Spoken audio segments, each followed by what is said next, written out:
What's going on, everybody? It's on my X. I believe it's episode 37. We're doing this one live. Should be some interaction with the chat that provides some good content, but we also have a special guest that's going to provide some great content. He always brings the energy.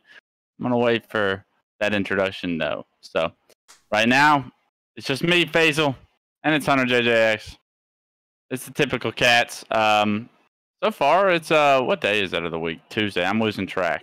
Tuesday. I'm busy beyond belief. I'm losing track. Faisal was just telling us that he started Ramadan today, which I know like a little bit about, but he was just explaining some details. That's got to be like not healthy, I feel. No, it's actually really healthy. So there, if you know, I'm sure you know the benefits of like intermittent fasting, right? And just fasting in general. So fasting actually does have a lot of like medical benefits. Obviously, it's tough, and when you add the fact that you can't even drink water throughout the day, that's what really gets you, you know, especially if you work like a job. Thankfully, I work in an office, so it's not that bad. But imagine, you know, working a labor construction or something. Yeah, and people do it. Like it builds, you know, it really kind of humbles you. It does, and it's supposed to teach you like patience and humility, and you know, you know, really you honestly do feel a lot better after the month is over, and you kind of have a chance to reflect on everything and kind of get a taste of what some of the people in the world go through, you know, on a daily basis. Not everyone has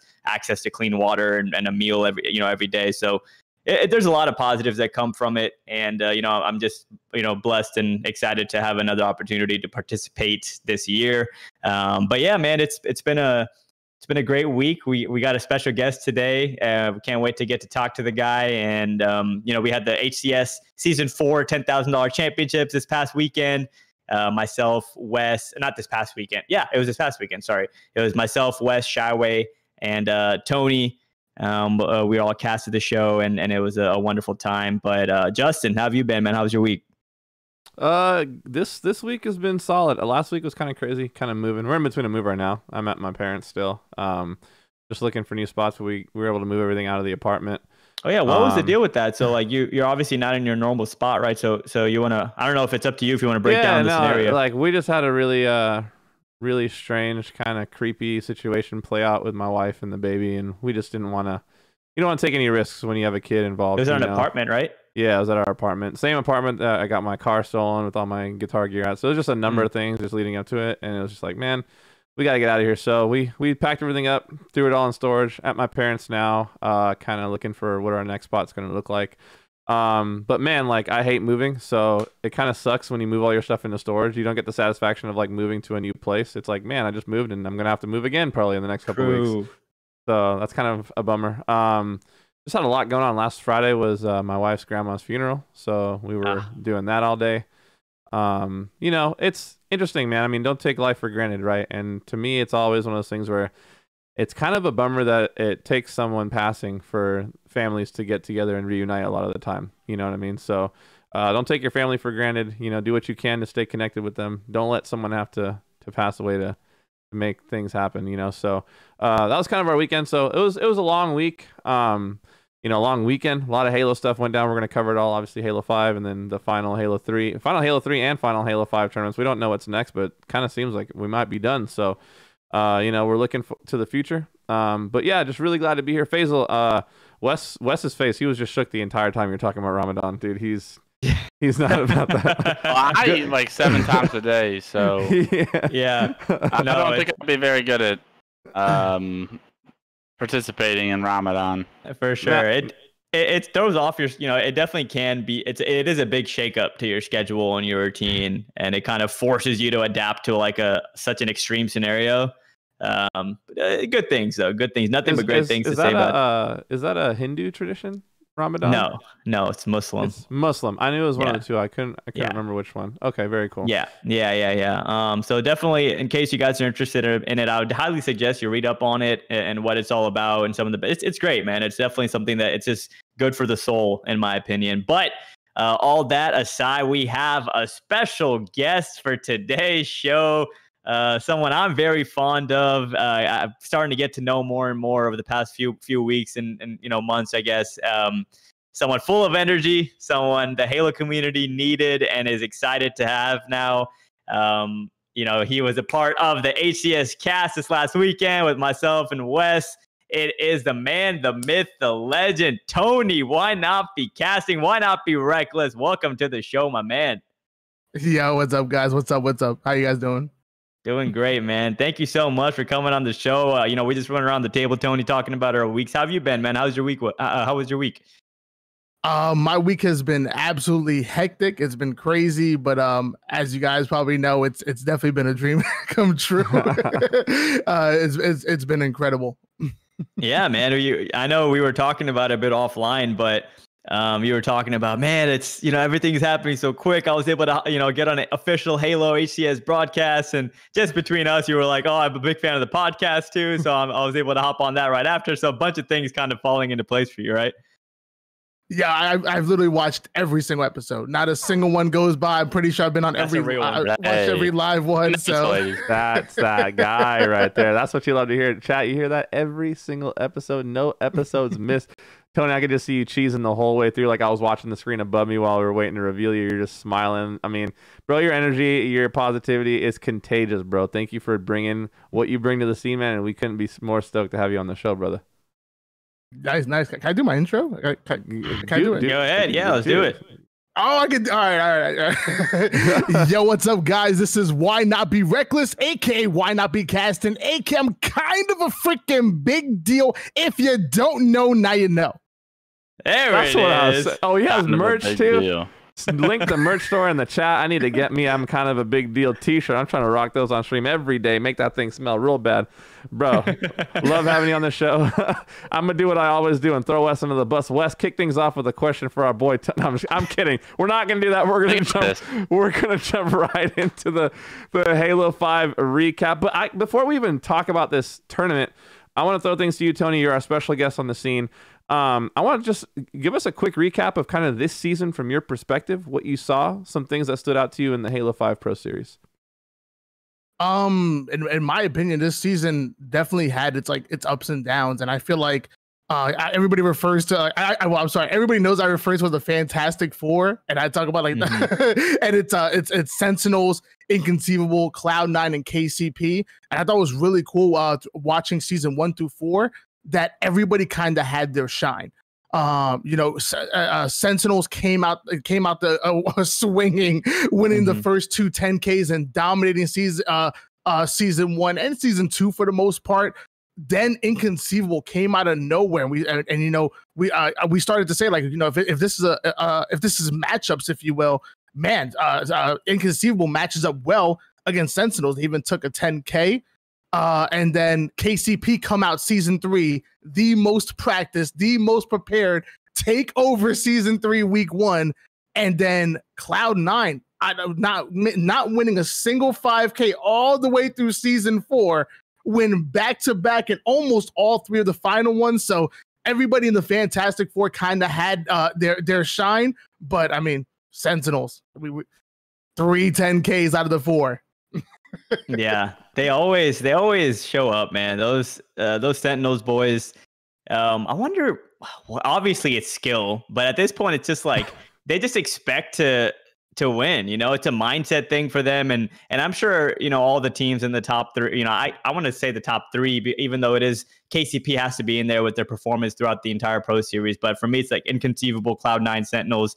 I'm sure they all have that mindset of expecting to win But Sentinels is a different beast, and they always, they always come out playing amazing when it matters the most. But before we get too much into Halo, Tony, I know, just for myself and I'm sure a lot of the listeners and viewers on the stream, I want to get to know you a little bit better before we hop into the Halo side. It is going to be based around Halo still, because that's what we're here for, but not necessarily right into the 10K and into the Pro Series. So, Tony, from a question from me for you is, how did you get into the Halo scene? So for me, like I kind of saw you, when Halo 5 Pro Series was starting. I saw your name a lot on Twitter, and just obviously with LVT Productions, they kind of put you more on the map, even though you already were doing your thing. But for everyone listening and the people at home, tell us a little bit about yourself and how you got into Halo. Yeah, I mean, everybody want to go way back. We'll go way back. Go way back like a wave cat, baby. I like Wes went to a Christian private school. and I and I learned about basketball back then, and I fell in love with basketball. Actually, I didn't really know anything about video games when I was younger. It wasn't until I actually dislocated my knee a couple of times where I had to figure out something to do to fill that competitive void that was in me. So that and that's when I think it was maybe like a little bit after high school, or I'm sorry, my senior year of high school, excuse me, where I always heard people talking about Halo in like my classes, but I knew what it was, but I never picked up a controller or anything. So I went to a buddy's house. I used to go to his house over the summer, and he had Halo 2, and we would play on like this like box TV, split screen 1v1s and 2v2s on lockout. No other match, just lockout. The whole summer long. And that's when I kind of fell in love with Halo. I be honest, I didn't have much money growing up. Like my parents weren't like the most wealthiest, neither was I growing up. So in order to get my first Xbox, this was when Halo 3 was already out for a couple years, maybe halfway through Halo 3's lifespan. I went to Rent-A-Center and I paid monthly for an Xbox, which if you do the math on it, I probably paid 4 times the amount of what an Xbox cost. But I didn't have much money back. I was like working Dunkin' Donuts and whatnot, like, and that's what I chose to do. Even though I easily could have put some money away and do it, but I was a kid. I rushed into it. And that's when I found Halo 3, and someone was like, yo, Halo used to be on like TV, like, and whatnot. Like they have competitive tournaments, like ESPN. You can grind. And I was like, wait a minute. I'm like, Halo? I need to be a part of it. So towards the end of Halo 3, I tried to compete on one sensitivity. Halo Reach, I tried to compete as well. And then I took a little bit of a break, and then I came back from Halo 5, and that's when I was trying to grind a little league called the Halo Draft League. And we were just playing, a bunch of amateur players. And they're like, hey, we need someone to cast. And I'm like, oh, well, you know what? I mean, I love hearing myself talk. Let me give it a shot. And I was terrible. Oh, my gosh. I was there. Shout out Tools in the chat. I was absolutely awful. And then I was like, you know what? Let me keep doing this. I had fun. So I worked. I did it a second time and a third time. I still sucked. And then I started I started treating it like I was competing though. I started watching my VODs. I started picking out a few things I wanted to work on and watching YouTube videos. And whenever I dive into something, I dive in 110%. So I started diving into YouTube videos, public speaking, trying to find my own style and flavor. And yeah, then eventually I got picked up by SWAT Nation and Esports Arena. That's when LVT recognized me, and I got to work with one of my heroes, which is right up there. Oh man, absolutely!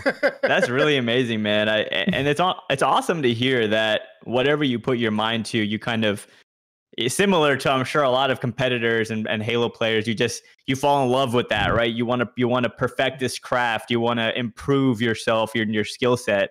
And obviously you've done so tremendously. It was a great time casting with you. Felt so natural. Felt like I tend to always want to bring the hype as well when I'm casting. I try to find like a good balance, and it is comforting knowing that someone like you was on the show. So I'm like, all right, energy isn't going to be a problem for this show. I just got to make sure I know what I'm talking about. I got to make sure my all my information is on point. So that's definitely really awesome to hear. I'm going to be a little bit selfish and ask you another one before I pass it on to these guys. What was your first ever Halo tournament, Tony?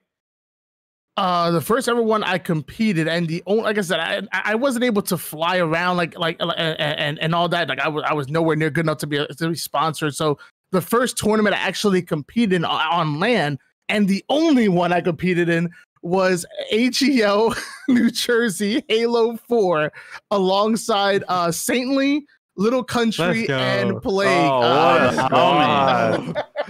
by the way, I had to lie to get on that team, by the way. Sorry, Saintly, sorry. What's the story there? So Halo 4 was my first LAN ever, but I stretched the truth a little bit. I was like, oh no, I've been going to LANs all along, and I'm like, oh yeah, all through Halo 3, and I've been there, done that. Like I had a pair of Turtle Beach headsets. Like, come on now. Like, sorry, Zainly. Oh, that's awesome, man. That's awesome. That's what a journey. Story. What a journey, man. Wes, do you wanna hit him next or something? Yeah, that was hearing your background and how you kind of came up. Just reminds me of myself a lot, and filling that competitive void that you had for basketball. It was very similar with high school sports for me as well. So that's great, and I can relate to that. Like, I think ever since I've seen you on the scene, probably about over a year now, the passion and the energy is like the only two things that like are those the first two things that come out like to mind whenever someone has a conversation with me about you.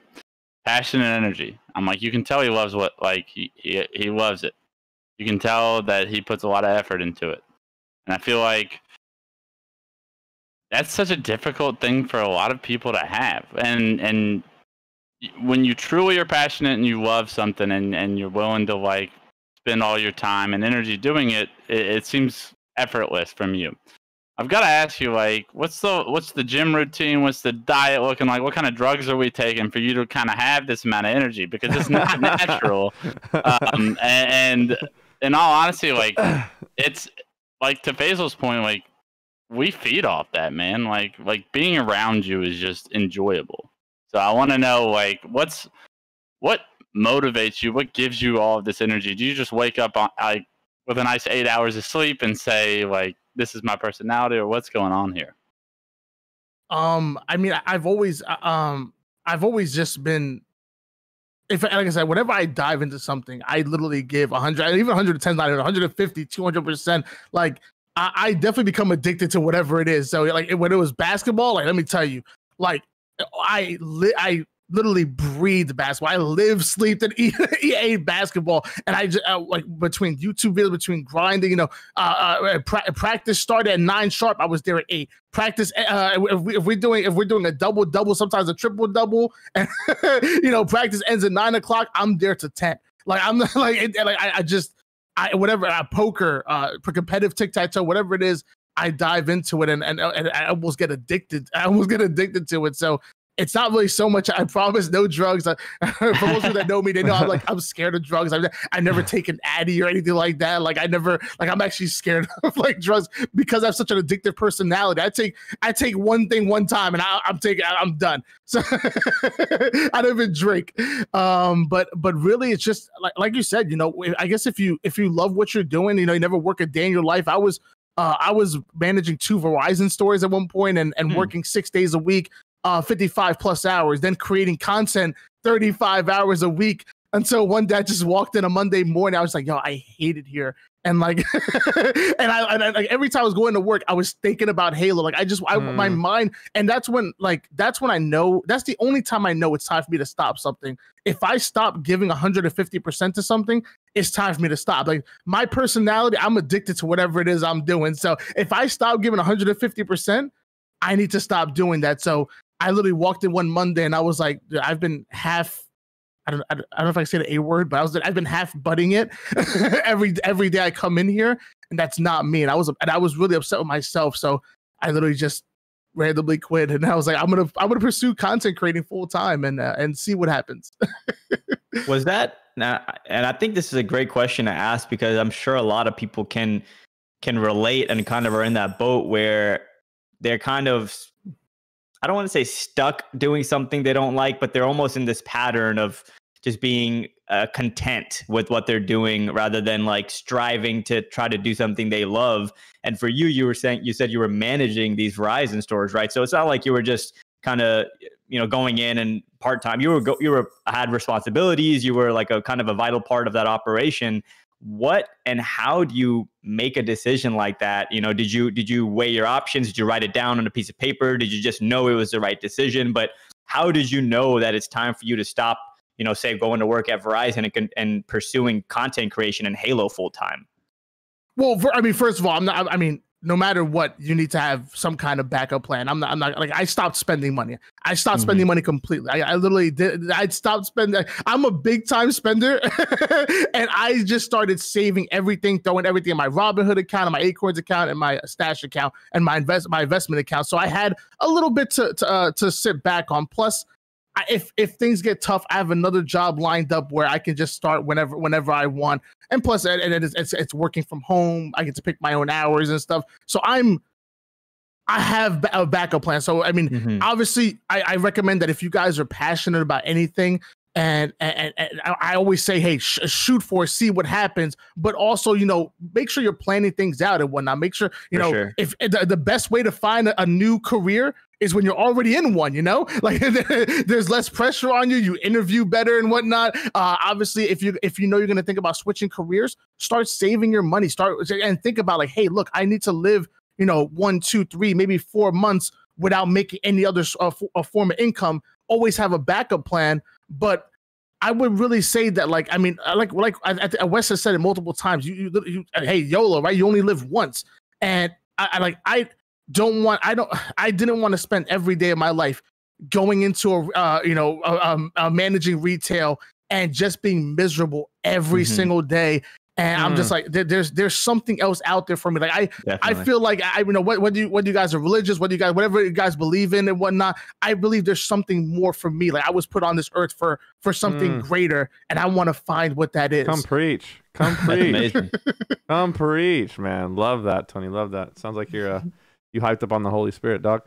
Well, first of all, you know, it's fun for me to have you on the show because, like you said, you've watched every single episode of On My Ex, which means that you know who I am on the show, right? You know what my role. Oh yeah, is. yeah. Goofy's the fun guy, and you're. Wait. What? That's where we went with this. Yeah, so you already know what I'm going to ask you before I even ask you. What am I about to ask you right now, Tony? Are you going to ask me what is the most fun experience I had at a LAN? I guess. Well, you got one memorable. Option, so. Yeah. It could be the most fun. It could be the most it could be funny. It could be outlandish. Yeah. It doesn't have to be a tournament that you played at, like any LAN. It doesn't have to be a major or anything like that. Any kind of behind the scenes stories, even like, you know, with the casting he has been doing lately, what kind of stands out to you as like a memorable, kind of outrageous, fun story for Why Not Be Casting? Well, first of all, I'm going to tell you guys, when you guys go to a LAN, like, don't be afraid to network and reach out to people. I just want to give people like that heads up. Like these convention centers are awesome, and everybody there is out to have fun. Everybody there is out to reach out. I went to a LAN, and I didn't know anybody, and I kind of had a miserable time at DreamHack 2019. So I want to give you guys a heads up. Like, hit people up on Twitter, network. I promise you guys have a good time. I did have a really good time at AGL, dude. And I'm so you guys are probably rolling your eyes because it's like AGL. What the hell? Fun time. That was not MLG. You guys went to so much better LANs, and the LAN network, yo, I wish. I went to my first event, and this was my first time. This is my first experience, like just like, you know, going to a hotel room with 3 other guys that I don't know. Like, this is not me. Like, I was a sheltered kid. I went to church every Sunday. I went to a private school. I was a sheltered kid. So I get to this hotel room that my buddy gives me a ride. I didn't have a car. I didn't have a license. I get to this hotel room, and there's 3 dudes, big old saintly, little old country, and this really cool dude named Plague. And I wish I had a better. All I remember is Saintly. Like, I get in and everybody's just dying laughing. Like, Saintly had broken Plague's like headset, and I don't even know. I don't even know. But so we wake up the next day. We're ready for the tournament. Like, we're ready. Like, every fast forward, we're ready. Like, I'm focused, and I'm like, this is my time. Like, I'm gonna go pro. I'm gonna be the next West. Like, I'm here, man. That's the best feeling, man. Waking up on tournament day at a LAN, you just getting in your zone. That's the best time. And mind you, I didn't have much money again. I want you guys to realize that I didn't make a lot of. I was working at Dunkin' Donuts like part-time back then. So the money was non-existent. So I gave them all the money I had just to stay at the hotel room for that night. So it came to the day where we had to get to the event, and nobody planned this. Like, we didn't have any way to get to. We had any way to get to the venue, and where it was like we were calling all these places, and nobody speak English. Like in Fort Lee, New Jersey, like, it was like in the nobody speak English there. Like, it was crazy. So we couldn't get a cab. So we checked the GPS. Like, okay, well, you know what? It's only like 2 miles to get to the event. So let's walk it. So we pack up all our stuff. We walk maybe 1.8 miles just to get to the actual venue. of the MI. And again, I don't know anybody there. Apparently, they didn't know anybody there. So we're already tired. We're playing throughout the day. We got knocked into losers bracket, maybe like round 2 or something. And like now we're like, oh snap, we're hungry. Like, and we're like, oh my gosh, like McDonald's is way too far. Burger's way too far. Like, I'm not walking another 2 miles to get to freaking McDonald's. But there was this like random like like Korean like market, and like I like and like. This is so silly. Like a little country ends up buying a whole rotisserie chicken. I'm not surprised. This is the most New Jersey thing in the world. We're up north though, not even at the shore. This is the most New Jersey thing in the world. Little country and scarfing down this entire rotisserie chicken while sitting on the curb of the street. That is the greatest moment ever in any Halo. And mind you, we also had fun. Like we weren't the best team there, but we certainly were the loudest. We were talking trash. And like we fun, man. That's the key. If you're not having fun, what's the point, right? Like if you're not having fun, what's the point, man? That's I could just see Alex on the curb eating the whole chicken. The entire thing. Wait, so what did you guys get for food? Did you all share it? That's why I'm gonna be honest with you. I think I was like so hyped off of like maybe like Monster and like and cigarettes I was smoking back then. I don't even think I even ate. Like I'm not eating a rotisserie chicken. Like just not happening. I'm not eating on the curb. I'm not sitting on this curb eating a rotisserie chicken right now. That's not happening. But I think I was just so hyped off of like Monster and like or maybe I brought like some chips or something with me. I probably brought some. I'm always like prepared for everything. So I probably brought like backup chips and stuff that I munched on, and like I said, the Monster, I was good. I don't think I ate, but I know Little Country ate an entire rotisserie chicken. Well, we got a second special guest on the show tonight. Looks like we got baby JJX on the camera. I'll say what's up to the people. Say hi, man, Tony. He is adorable. He's rocking his Bruce Lee get up. He's about to go to bed. So, dude, y'all look so similar. Yeah, he's kind of I know, especially that I shaved. He's kind of twinning me right now. But I told my wife to bring him in before he went to bed. I don't want to miss bedtime. I love you. Good night. That's amazing. Say hi to the people. Tony, that's a great story, man. That is a great story, and you know, lands, like I was saying, especially if it's like a last minute team or it's your first land, you gotta make sure you have fun, man. You gotta have fun. Yeah. I love that you team with the Memphis boys too. Those are my guys, Tony. I don't know if you knew that, but those are like the locals that I would always play with at land. So like we would always go over to St. Louis, and have like everybody bring their TVs and Xboxes. Little Country's always there, and those guys are absolutely hilarious, and a good time to be around. Oh, they're great. Yo, they're so good. Like Saintly, like he is not. I mean, I know you guys were pros and whatnot, but like to me and whatnot, like Saintly, like it was like Apex. Like it was awesome teaming so with them in Little Country. It's so funny to see the difference between them two because like Saintly has got like the lower sense, real steady, great leader, and then Little Country is always playing on like 10 and like just super high, you know. Yeah. But those dudes, I mean, I've been fans of those guys ever since I first met them, as far back as I can think, and just great dudes, great pieces of the community, and I'm excited for Infinite to be able to see them even more.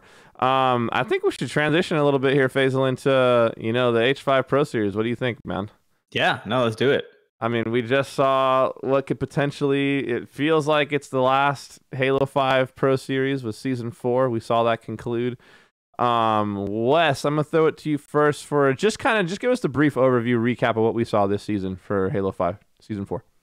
So KCP really struggled, but they did enough to maybe weather whatever storm that could potentially happen to their team, I think. And that's. Do you think if there was another season, they would continue to be in the top 4? Yes, I think they'd be fourth. I don't think anybody's contesting. What'd you call them, Tony? The Fantastic Four. Fantastic Four. That's what it was. They called them Fung Four with their old team name. Yeah, I think they're always going to be top 4. I think they are fourth though. And that was a question that was kind of answered throughout this season. I mean, we saw Sentinels come out on top, which was kind of surprising with the way Cloud9 had been playing recently, to you guys' points earlier. Great to see Stellar back in form. I'm a big Stellar fan. Love watching that guy pop off. I think when he's on, it's something special to watch. And he hadn't been on in like over a year. And I was thinking that like maybe Stellar doesn't ever play at that elite level again. But he proved me wrong with that, and happily so, right? Because I love. I mean, I want as many players playing at that elite level as that we can get, and I know Stellar is capable of that. So it only made sense for that to be an enjoyable experience. It was good to see Cloud9 have some success because I was getting worried about those guys finding life without Shotzi a little bit too difficult. I'm a big Penguin fan too, so good for them to have some of what they got. Inconceivables played tough, and I like the trajectory of where they are right now in their careers and where they're headed for Infinite. But at the end of the day, everybody knows that the road to the championship runs through Sentinels. And if Rule 2 had to play for a couple of weeks to remind you, I think that's exactly what just happened this past tournament. You know, Frosty's bringing his A game. Snakebite, when he's playing well, I mean, he makes it easy for everybody. And Rule 2, he's special. Yeah, absolutely. I think another thing that I noticed this last week before the tournament was Trippy was on like every single day streaming like 10K prep. You know what I mean? And he was one of the players that we kind of had our eye on. Like we need Trippy to lock in for Sentinels to, you know, be what we expect. And yeah, I think the work he put in really paid dividends, and he played super well in that tournament. It's crazy to think though, like, you know, we talk about how Sentinels won this last 10K. They were one game away from not even making bracket play. Right, they go to game 5 against Ambush. Crazy, actually, yeah. They go to game 5 against Ambush, and they ice up like you would expect them to, and then they end up winning the whole thing. I mean, that's in the biggest moments, you know, with the pressure, with their backs against the wall. Those dudes find a way to win. They find a way to make plays, and that's just like feed off that. Like you do not want those guys in a game 5 or a game 11 or a game 6. Yeah. Like those guys have been in those moments since I teamed with them. What, 10 years ago? To the point where like it's not like they're not fazed by the moment. It's like they thrive in that moment, right? Like when their backs, like when it's like everything about them is being questioned and they're the underdogs all of a sudden, like those guys are dogs. Yeah. And I love that about them. Yeah, they don't like to be in that situation. Faisal, for you, what kind of stood out to you throughout this Halo 5 Pro Series this season as a whole? Yeah, I think for me, the biggest takeaway was confirming that Cloud9 can still be a dominant team even without Shotzi, right? So I think throughout the entire Pro Series, we kept saying like, how can they fill Shotzi's shoes? And can Penguin fill that role? You know, will they ever be the same roster? And I think that question was answered. And although they won't be that same team that they were on Splice, I think they kind of found this new identity. You know, once they caught their stride and got that confidence of officially locking in a win in one of these 5K Pro Series tournaments, we saw them dominate, right? So we saw them win back to back. We saw them going into the 10K with a lot of momentum. They were looking really good until they faced Sentinels, obviously, and that's where they kind of hit that wall a little bit. But I'm not even gonna lie, I was surprised that they lost to Sentinels in the 10K, and that's kind of why I after the show I said, you know, Sentinels, I apologize. Like every time I, you know, kind of count you guys out, you show me why you're the best, because I genuinely thought that they might not even get top 3. I thought, top 2. I thought they were going to be that third team, and then it was going to be an inconceivable Cloud9 situation in the finals. I don't know if the bracket would have allowed that or how. I think it would have because of how the new format worked. But you know, Sentinels made it to that you know, winners finals, and then not, you know, ended up not even going to a second best of 7 or best of 5, and winning the tournament, you know, pretty handedly. So for me, I guess the biggest takeaway was Cloud9 ultimately showing us that they can be a dominant roster, and Sentinels, again, like to Wes's point, I don't want to beat a dead horse, but those guys are just nasty. It just felt like it wasn't Cloud9's day. Like last Saturday, for some reason, I just didn't think Cloud9 was going to win the whole thing. But they still got second, you know? So, yeah, I mean, they were playing well. Don't get me wrong. Those guys are nasty, you know? So on a day that you would say wasn't their day, they got second, I would say that's still pretty good for give me those guys' career every day of the week, please. Exactly. Tony, what about you, man? It wasn't my day. I was in the top 12. You kind of overviewed the season a little bit for you. What stood out to you about this tournament that we just saw, the final H5 Pro Series Championship on Saturday? You were casting You're right there, bro. You're in the action. Best seat in the house. I want to agree with both Goofy and Clutch's point that like I think it's really good that Cloud9 put back-to-back tournaments on the board, because if they didn't win a single Pro Series throughout like all 4 seasons, a lot of questions would have been, maybe not in their team, but on the outside looking in, I think there'd be a lot of questions. And obviously Sentinel showing that, hey, we're the gatekeepers. Like, when the money matters most, you got to get through us. But what stood out to me is that, like, I'm really curious to know, what is KCP? What is the Kansas City Pioneers? Who are they? You know, the whole time they won season 3 opener. I feel like they were the most practiced, most prepared. I'm like, okay, well, that's where they're going in. They're always going to be top 4. Then the 5K before the 10K, they get knocked out by Flyers. And they weren't in that top 4. That was the first tournament that they dropped out of the top 4. And even this one, I was like, okay, well, you know what? They're meeting up in Kansas City. They're in an Airbnb. They're spending a bunch of time together, play in the Level Up Arena. I'm like, okay, this is top 2 or bust. And they're back in the top 4. So I mean, I'm a big fan of KCP, and I'm not trying to call these boys out. These are some good buddies of mine, but because I'm such good friends with them, because I hold them to such a high level, I think they should have made grand finals. I think that it was their 10K for them to show off and show out. And I'm personally a bit disappointed. But I want to know, what are KCP? Is this a top 4 team? Is it a team that can win another tournament? And especially going into Infinite, obviously every H5 tournament is a battle, and the war is infinite. Like, where are you going to be come Infinite time? Yeah, I didn't know they were doing all that with the landing and stuff. I kind of take the opposite stance of Wes, in that I don't think that this season finals kind of shifted their trajectory or helped them anyway. I think that if we had a season 5, I think you would see them bouncing in and out of the top 4 pretty much every other event at this point, because I think teams like Ambush and Flyers have caught up, in my opinion. Like, they're not quite as, they wouldn't consistently be as good as KCP, but I think that KCP would have a lot more problems if there was one more season of Halo 5. That was kind of the direction they were trending. I mean, the event before, Flyers was 1 kill away in a game 5 from being top 3 and taking Sentinels out. We saw Ambush as well being in a game 5 with Sentinels this last Saturday. So these teams that were kind of a ways away have kind of closed that gap, I would say, those other 2 teams. And I think that KCP would have been in a little bit more trouble if we had another season of Halo 5.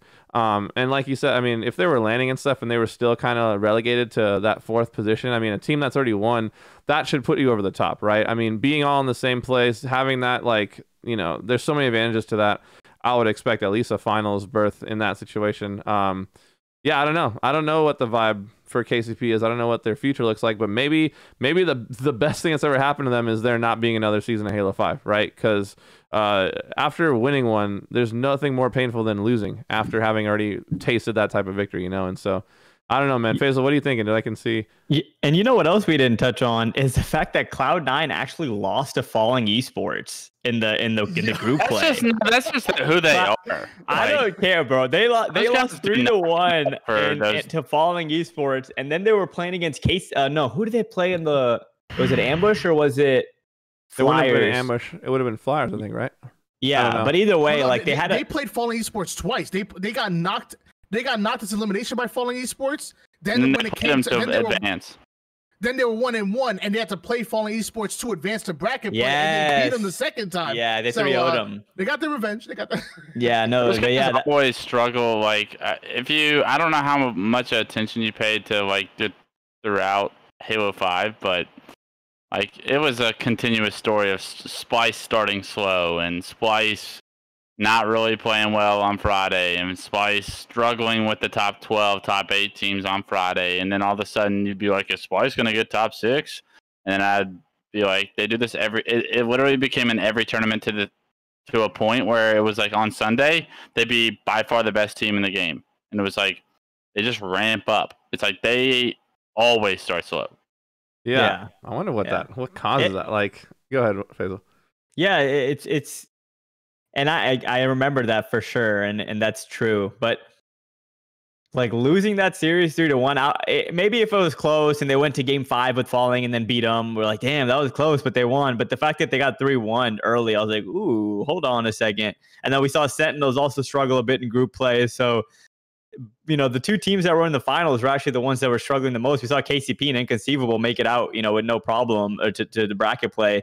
And then, the ones that were tested a little bit more and kind of had some stumbles along the way were the ones that were the most successful at the end. So funny how that correlation is there. But yeah, I just wanted to mention that because it was definitely something I wanted to bring up, the fact that Falling Esports was able to actually take a series from Cloud9. So shout out to those guys. There's another thing to think about too. Like if you look at these 4 seasons, right? We have Sentinels winning 3 out of the 4.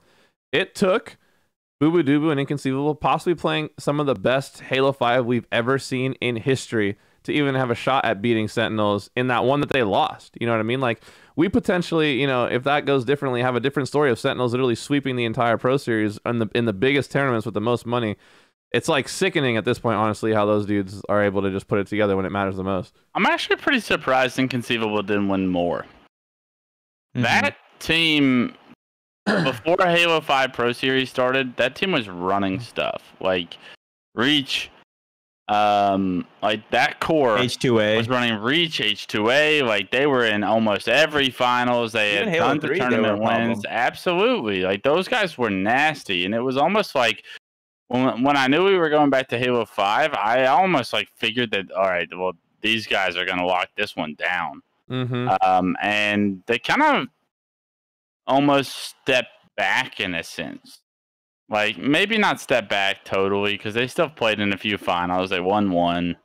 But, like, for what they did a year before the Pro Series started and every other Halo, I'm super excited for that core of Boobadoo, Falcated, Saiyan. And I know that Saiyan's on Envy and Boobadoo and Falcated are going to do their own thing, but, like, there's just so much potential to, like, create teams that are all going to be able to compete for tournaments. Well, Wes, weren't we just talking in H2A about how like Inconceivable Sentinels was kind of the new matchup because we had seen them so many times in the finals at that point, and they were just going back and forth. So yeah, I didn't even think about that. We were kind of expecting them to be like the new Carbon to Sentinels FB. That's just going to be right there with them. But yeah, it does kind of seem surprising that it took a step back in H5 a little bit, considering that H5 was kind of where they starting off point. Yeah, their jumping off point. What do you think, Tony? What do you think about Inconceivable, where they're at, where they're headed? What do you kind of see with that team? I mean, I'm not mad at them. At the end of the day, if you don't include the last 10K, they were actually tied with Sentinels as far as tournament wins. Even though they only won one 10K, as far as they won 4 5Ks and 3 5Ks and 1 10K. Sentinels won two, I think it was like 2 5Ks and 2 10Ks. And then Sentinels won the 5th one. So, I mean, they were right there in tournament wins. It's just like Sentinels won the ones that mattered most. And then even if you look at like even the stats and whatnot, like Inconceivable jumps off the screen. Like saying like KDA throughout like every game type all season was crazy. Like Inconceivable was always like 1 and 2. So, I mean, I think there's a good core there. And I'm not like, I would have liked them to see them win, but I mean, they were consistently making top 3. I'm not mad. I mean, I'm not mad. And plus, how much credence are we giving to the H5 Pro Series? Because I mean, let's be honest. I mean, these teams aren't scrimming. At least the top 3 aren't. They're not putting in the same work. Like I've talked to most of these guys. They said, "Hey, look, once Infinite comes, we're talking 12 to 14 hours daily. We're talking about 8-hour streams." 4 hours off stream, straight grind and text. Like, I mean, like, that's why I keep saying, like, every H5 tournament is a battle, but look forward to the war. Definitely. Go ahead. I was gonna say I'm definitely excited for Saiyan's career. Oh my gosh, dude! I think they're gonna miss him. I think Fal and Boo Boo are and they're gonna miss kind of playing with Saiyan. Obviously, him being on Envy. And I'm also excited to finally watch Pistola, play Halo again. He's been so MIA, and obviously he already has a team and a great team, a top team, and an org going into Halo Infinite. I think it's gonna be nasty too. They're gonna be a big problem. I'm excited to watch Lethal finally play with his damn teammates again. Like I want to watch Lethal play with his squad. Like so, there's a lot of stuff going into Infinite. If you had to? I know there's a plethora of answers you would give, Tony, but if you had to kind of narrow in on one or two, you know, a couple of things that you're excited most about going into Halo Infinite, it could be anything. It could be just going to tournaments again. It could be watching competition. It could be playing the game. What are some of the things you're most excited for Halo Infinite? Well, I mean, for those who don't know, I'm a super fan. I watch every tournament. Before I started casting, I was watching every tournament. I'm a super fan, so I'm going to stay competitive wise. And besides me playing and streaming and doing what I do and whatnot, like on a personal level, I'm excited to see the community come back together. Yes, I feel like we're such a small community. Dude. And for us to be split between Halo 3, Halo 5, and whatever the heck else is out there and whatnot, Wars. and for us to be arguing all the time and fighting, like I love Halo. Like and I wish people would adopt this mindset where like I love Halo, and that includes 5 Guardians, Justin. I just can't wait for all of us just to come back together. I want to see maybe, you know, I don't know, say Falcated, Bound, and Boo Boo Doobu pick up a Halo 3 guy. Like, you need to replace saying, okay, Gilkey, let's go. Like, you put up Slays, let's hop on a team. Like, I want to see these teams coming back together and saying, and I miss it. I really do. And like, I just hate, I even hated the split between like Team Arena and like HCS. The playlist today, just a playlist alone, the split between those two, but the split between two totally different games. And then I read chat and like all these guys like arguing all the time. Yeah. Like, Halo 3 this, Halo 5 this. Like, I'm done. Like, I think everybody's ready for the next step. I love that, dude. I'm gonna go ahead and tease you and just let you know, Tony, that Boo Boo Foul and Bound their fourth is an actual Halo 3 god. But that's all I'm gonna say about that. We're gonna continue. But no, dude, the Unity thing, bro, I absolutely, like, that's been my heart from the beginning, dude. Like, I freaking cannot wait for our scenes to be back together. And I also can't wait for some of the MCC cats to like show up and show out in Infinite. It's not going to just be a bunch of Halo 5 kids on top of that game. You know, there's like lots of talent still playing these MCC tournaments, and you know, and obviously Lethal, and we'll be back with his team. So I can't wait for everybody to be back together, Tony. I love that. That's kind of your heart there.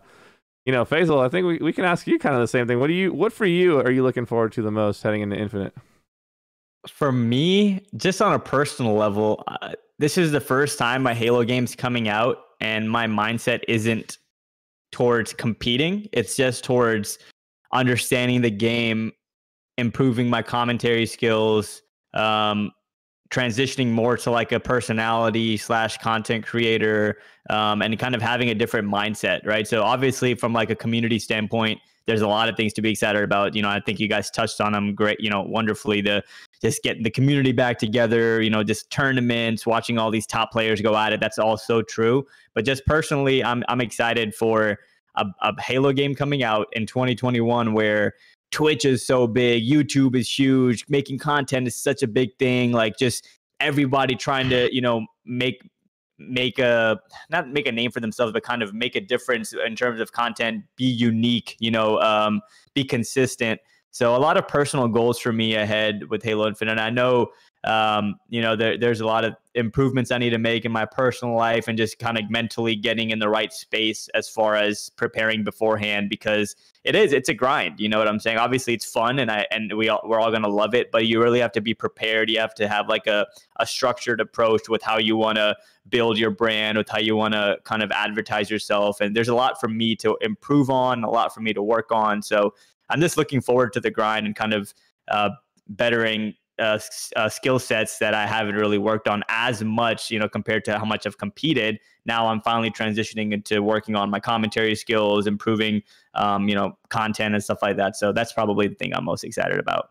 I love that. Justin, can I change my answer to everything Goofy said? We'll go with that. We'll team up on that one. Before we jump off the Halo 5 10K and talk about the last Halo 3 MCC Pro Series, I do have to poke a little fun and stir the pot a little bit. You know, you guys did such an amazing job on the broadcast on Saturday, but I do have to make one point. And that is, if I ever see any of you guys giving a social clip a 10 out of 10 again on Cliptrosity, I will retire from on my crazy. Are you kidding me? You killed 20 people. That's a back-to-back Killionaire. 20. I'm just gonna go ahead and do that anyways. But let's move on to the Halo 3. And yeah, Tony, back up from the mic. Back up from the mic. Tony, don't pinball you. That was a 10. We're going to the MCC Pro Series. You're the only one that's like, I get it, Tony, but these guys up here, like, I expect them to have higher standards, man. Yeah, anyways. What'd you give that Gilkey clip? I will say the Gil clip is a 10. I will say I rank competitive clips, I guess, kind of easier than I do. Easier than I do social, because if you're gonna come out with a social clip, you better hit hard. It better be the best social. Like if you're going to like one of those like Master Chef kitchens and you're making macaroni and cheese like Farouk did, you better be making the best macaroni and cheese ever, and you got passed through. Like Ramsey tasted, it was like, wow, this is the best macaroni and cheese. I'm putting you through. Like that's how I feel about a social clip. You're gonna come at me with a social clip, it better be one of the best, and that was one of the best. The way I rate social clips is I give it a point for every time someone shoots back at the person. So in that clip, I think literally 3 people shot at him, so it's a 3 out of 10. Anyways, continue. The MCC Pro Series Halo 3 concluded this weekend. Wes, did you get a chance to check out the action at all? I know you're always involved in what's happening in the Halo scene over the weekends. Did you get a chance to check it? The Halo 3 stuff? Yeah. Nah, I'm assuming Ryan Noob's team played TJ's team in the finals. Your team plays third, if I had to guess. And didn't see any tweets, but I'm just going to assume Ryan Noob's team won again. Yeah, you are definitely correct. You're definitely correct. It's like I know what I'm doing before I even do it. No, that's exactly true. Ryan Noob's team probably played pretty well too. Yeah, Ryan Noob's team took home first place, and from losers though. That's the difference. Right? They came back from losers for sure. So shout out to the double elimination. Hopefully, moving forward, we're gonna continue to have those kinds of formats. So yeah, Ryan Noob's team obviously showing that resilience, showing that they were the best Halo 3 team. And of course, Lethal and Trippy and friends, were not able to close it out. So they got second place, and Hunter JJX and the crew locking in the normal third place. Balance has been restored in the universe. Balance has been restored. Sentinel is winning Halo 5. Hunter JJS getting third in Halo 3. It's all we're back to normal. But no, shout out to that squad. We saw Rain. I think Ryan went on Twitter after the Money Tuesday. It was the Halo 3 2v2, and Rain and Trippy won that tournament, and Ryan Noob against Ryan Noob and Shelly. And then Ryan Noob said, "See, if that has to be proved finally to you guys that didn't already know, but Rain is the best Halo 3 player. Rain's a god. He's really good. Definitely. I love watching me some Rain gameplay too. Yeah. He's a great balance between skill and smarts. And he reminds me of a better version of myself. Damn, he's not about everyone. Big dude. Words from Captain Clutch. You'll never hear him say that kind of. I thought he was gonna say he reminds me of a worse version of me. I'm not gonna say that. Very high level right now. Yeah, no. So that wasn't possible on 30 FPS back in the day. So who knows what I would have been capable of. Oh my god. Okay. So yeah, so Ryan Noob, Rain, Gilkey, and Shelly were your champions, followed by the second place. Of course, we had Snakebite, Trippy, Lethal, and APG. And now APG is in Mexico, I think. Yeah, I think he took a trip. Good for him. Yeah, so he's having a good time. And third place, obviously, Hunter JJX, commonly Alumnite, and Straight Six. So Justin, from your side of things, how did the tournament run? How did you guys do, and what was the breakdown of everything? Yeah, I mean, dude, these tournaments have just been so much fun to get to play with the boys every week. I think that if it wasn't for the fact that I was playing with some of my best friends and having one thing to look forward to every week, I probably wouldn't have played if I was in like the team shuffle kind of area. Like I feel like the top 3 teams, we all like kind of stuck together. Like I think it's been almost a year now that we've all been together, minus Fraser getting dropped. That's for the most stop playing. I was like, all right, man. I'm exactly.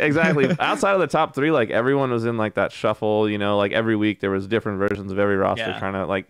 And I think if I was in that mix, I probably wouldn't have played in these things. I would have probably taken the phasal route and just been like, you know what, I'm chilling. But because I had my same guys locked every week, it was nothing but a blast. And I mean, we started the season getting third.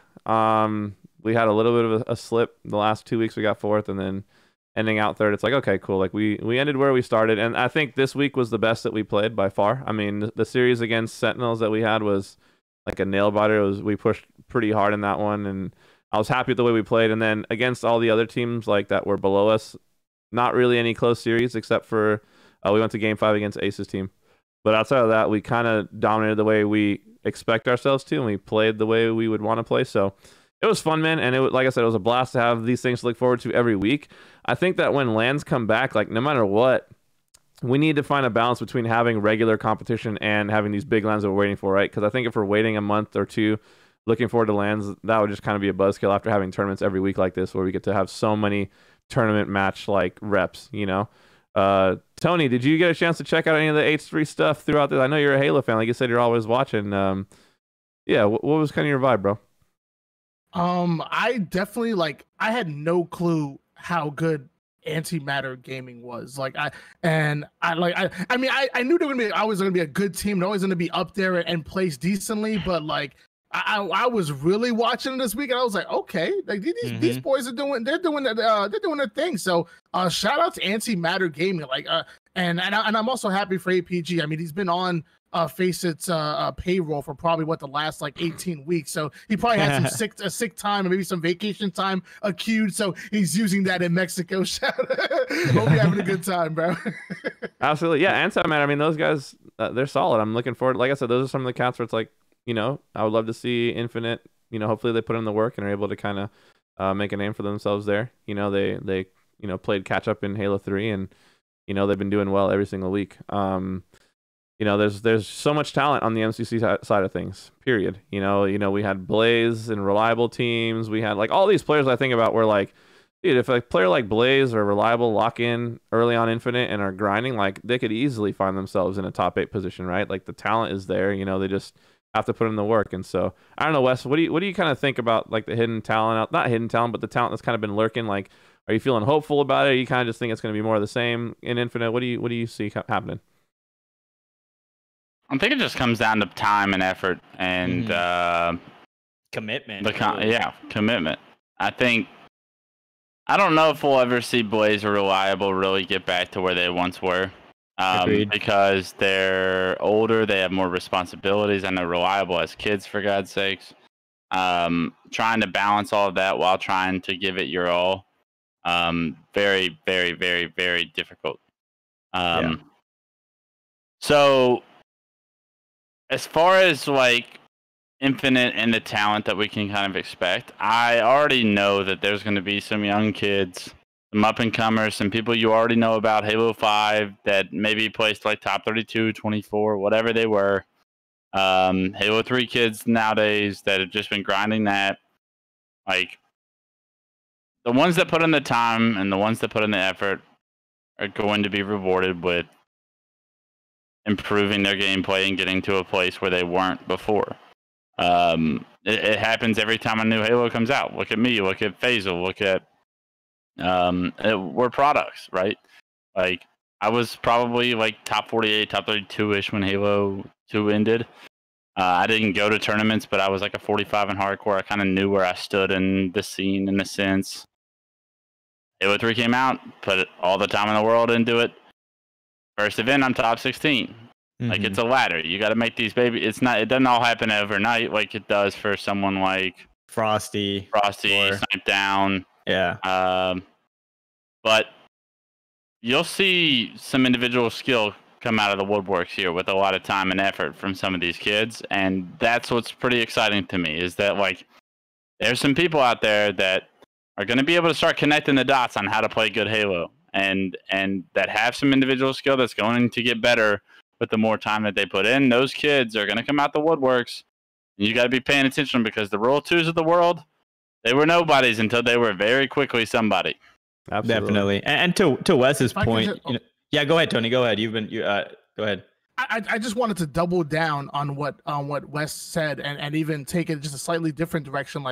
For those of you put in the work right now, because everything you invest in right now is going to pay so much dividends come Halo Infinite. When these first tournament comes out to play, the first 1 or 2 tournaments, we know it's a little bit crazy. Like some of these old heads going to take a little bit of time for them to get in the groove and whatnot. Maybe their first 2 tournaments aren't going to be as good, but that's your time to shine. For sure. You know, season 3 opened up, KCP won the first tournament. It took everybody time, but they kept grinding and whatnot for Halo 5 Pro Series, you know, like, and even the first event for Halo 3, first event for like Reach and whatnot, things were shaking up. So put in that work. It's you know, those young guns, you got them fresh thumbs, put them to work. And those Definitely. clear schedules, fresh thumbs and clear schedules. And just to kind of rewind a little bit, I wanted to touch on what Wes said when we were talking about Reliable and Blaze. I mean, I know, and Wes kind of said it jokingly a little bit, like, oh, he even has kids, so you know, I don't see him making it back. He has kids. No, but to that point, because you have, I mean, you can have kids and still, it's all about time management, right? You can have, just like anything, if you make a schedule, you can make it work. So I don't want anyone out there to get discouraged if you have like a family or something, and you're trying to pursue it. Yeah. So I just wanted to, you know, in case someone's listening and didn't interpret that the right way, potentially. Absolutely. Yeah. It's to your point, in a bigger sense, like some people work 40 hours a week. Some people have school. Some people have whatever priorities you have in life. Some people have a sick mom that they have to take care of. Yeah, it's a reality of the situation. Yeah, and just for me, like when I was competing and I was on the come up and doing really well and going from amateur to pro. I mean, I was younger, but I still had a lot of things that I had to put time into outside of Halo 2. I mean, Halo as well. You know, I was going to school full time. My parents were really strict about my grades, and if I didn't, you know, meet a certain standard in terms of my school, then they wouldn't even let me play, type of deal. So I really had to find a balance. So for everyone out there with Halo Infinite coming out, just do your best to focus on making a schedule. And if you want to put your time into, whether it's streaming, whether it's competing, whether it's making content, just make a schedule for yourself and really try to focus on time management. And maxing your output. Yeah, I think you'll be surprised at how much you can accomplish in even something like, like a 4-hour window or like a 3-hour, you know, you can do a lot with proper time management. So that's just a little bit of advice from me and from people who have been there. On obviously everyone on this podcast, we've had such a grind and such a come up to kind of you know, be in the positions as far as like known in the community and where we are right now. It's somewhat of a platform for you guys. So just a little bit of advice from advice, Goofy man. And the On My X crew. Yeah, I mean, I have a kid. I mean, what I did was I just made Halo my job. So that's how I made my grind work, you know. But before we wrap up, though, we always, when we do a live show, we do want to do a chat Q&A section. So I do want to give you guys maybe 30 seconds to a minute to get your questions typed up. For Tony. You get questions for Tony specifically. For Tony or for, I mean, Tony. Yeah, some questions for Tony. We're going to pick questions in general for the show, but we're going to pick the ones about Tony as well. But yeah, if you guys got some questions for the show, type them in the chat right now. In the meantime, Tony, tell us a joke. Here we go. We got a question already. I'm gonna take Tony. Go ahead. I'll get out of here. We got a question from Pikachu Pop Pie. It says, question for Tony. You said you dived into public speaking. Is there a particular thing that helped you get better at it? I dove into public speaking. I did a small class in it. And I thought it was good just to get into class and be able to talk in public in front of people. And also I'm learning how to like enunciate my words and whatnot. Like I try to be like this super fast talker, like auctioneering stuff. And now I'm learning to slow down, emphasize certain words, and actually make sure people understand what I'm saying, which I'm so mad because I was so nervous during Saturday's show. I think I did a good job during the Pro Series 10K, but I feel like I could have done better. I was like so nervous and so excited that like I kind of forgot the stuff that I was working on. But that's one thing. And also, like, honestly, Pikachu, like, I mean, like everybody else and everything else in the world, like YouTube. Like, it's so crazy nowadays. Like, you know, I don't want to say like, you know, college is not important or anything. Like, obviously college is important, like schooling and getting that formal of education. But like, I mean, you can also like get a baseline just by YouTubing stuff. It's like, it's the world that we live in right now. I remember back when I was elementary school and my math teacher was like, you know, you got to learn long division by paper. Otherwise, you know, you're not gonna have a calculator every day in life. And little do we know, I have 2 of them right here at all times with me. Like, it's absolutely insane. Everything is it's at your fingertips. YouTube research. Yeah, that's a great answer. Toolsy asked when we can see it on my X vlog. I'm just gonna go ahead and say now. First LAN event. you'll see it on my X that would vlog. be so awesome. We have a lot of stuff to ponder about and to kind of make plans for as far as when Infinite and these LAN tournaments come around. But vlogging would definitely be a great one. But here's another question. Ask the barcode one, Faisal, for Tony and Wes. I think that's a good one. Yeah, Barcode's question is, what do you guys think about international teams having a shot in Halo Infinite? So I'll touch on this a little bit. We mentioned it in one of our previous shows recently. I'll keep it short and sweet. I genuinely think we're going to see a lot more success out of international teams like we have been, recently, because Halo now is going to be so much more accessible due to the fact that it's on Steam and it's on PC.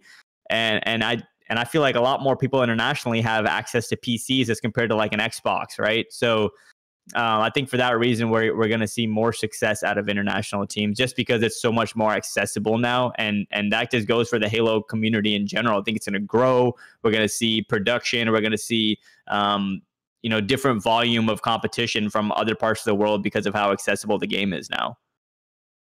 Wes, what do you think? I agree. I think the international scene is going to continue to get better and better. Respectfully, I think right now there's a group of Europeans that go under the name Cartel, and those guys can play some Halo 5. That was my answer. They're going to be a problem. I'd love to see those guys go up against some of the American teams on LAN and see how they kind of stack up. I'm not saying that they're better than Sentinels or Cloud9, but do I think that they can push them in a best of 5? Yeah, I do. What do you think about Cartel, Tony? I do a lot of work with Europa Halo, and let me tell you, I think, well, not even just specifically Cartel and EU. I think every region is going to have one or two teams. The Cartels, the Pittsburgh Knights, even though the US org, it's from Latin America, a Tapping Buttons crew. It's a Tapping Buttons, ATSO, all Drift, of them and whatnot. Drift, absolutely insane. I think they're going to do some things. Even ANZ has as a good little team. I think every region is going to have one or two teams that are going to surprise. And I would boy say Junior down there, he's cold. Exactly. I wouldn't be surprised if like every region has somebody making it into like early bracket play. Come these tournaments, I think, especially like you said, Cartel and PK, like these guys are good. What I would recommend these guys do was like hit up like obviously money's an issue, but hit up some Pittsburgh Knights, go to Pittsburgh and whatnot, get an Airbnb, get in America and scrim against these American teams on our server. Get that kind of practice. Like obviously it's obviously not for everybody, but at least like a little bit before the event, get to America and scrim against these teams, because that's one thing that the European players feel is that like they never get to scrim against us because their servers are crazy. But come in early, come in a week before the event, and let's have some fun. Shoot, honestly, and now we got to start thinking of this more than just I want to be the best at a video game. Now you got to start looking at it like a life change, a career change. Like we're talking something that could really realistically change your life, like generational wealth in like a very, I don't even want to say in extreme cases because it is so accessible, right? So with gaming and how much money is on the line with tournaments, how much money that can be made with streaming, like stream success, YouTube success. There's so many avenues financially that you really, if you have a genuine and realistic shot at being really good at the game and you have the talent and the time, you consider all the realities that are at play here. There's really life-changing money on the line. I wanted to say real quick to Carmia's question, we're not going to answer that play on the show. That's just that's a really deep topic to jump into on a quick Twitch Q&A section, just so you know. JP Tony, Fern had one earlier. I wanted to ask Tony Unishek's question because that's really fun. Tony, out of the four of us here on the show, who would make the best duo? Ooh. Who would make the best duo out of the four of us here? Me and Pop. I'm sorry, guys. Like I got to put myself in here. I was a huge Believe the Hype fan. Let me tell you. My Game Battle Squad name. My Game Battle Squad name was Trust the Rumors. So I'm sorry. Goofy. Goofy. That's my dude. I see the gold chain now. Tuck it in, bro. I gotta go. Me and my boy Wes. Check that boy right here. Hey. Oh my goodness. I don't hate that answer. I don't hate it. I love both of you. So go ahead, Faisal. What was the question you wanted to ask from JP? JP Fern asked it earlier. Is it this one? Yeah. I think. Where is it? Trust the rumors. That was gold. JP Fern said, "I know it's a long way away, but in Infinite, how long do you think it will take until a major team makes a roster change?" Wes, let's kick it off with you. Before, give it a month. Ooh, okay. I think we're gonna go over under on a month. I think before the first WAN event, there will be a major team change. Like, you think there's going to be some nasty kid that's going to come up and one of these teams can't turn him down? Like, similar I think to there's like potential for that. I think there's potential for just struggle. Maybe a team doesn't like where their scrims are going, and they're not going to sit there and just wait. No, hell no. Somebody's not. There's only so much room at the dinner table, gentlemen. I like that question, JP. I think we're going to leave that one at that. Like Wes said, there's only so many seats at the table, and you gotta, if you're not performing, if you're lagging behind in the scrims and the stats and stuff, you might get dropped. So be careful out there in the streets. Cold world. And with that being said, we're an hour and 10 minutes into the On My X show. We want to thank you guys so much, the chat, for joining us live, as well as those of you listening to this on your favorite podcast platform or checking us out on YouTube. Be sure to hit the subscribe button. Be sure to comment, your thoughts on our topics, on some players you want to see on the show, as well as check out Why Not Be Casting Tony. We're going to have all his information. His stream will be in the description below. Tony is absolutely the man. So from all of us here on My X, episode number 37, we love y'all. Thank you for watching. We'll be back to our Monday grind. So see you guys. Take care. Thank you, Tony.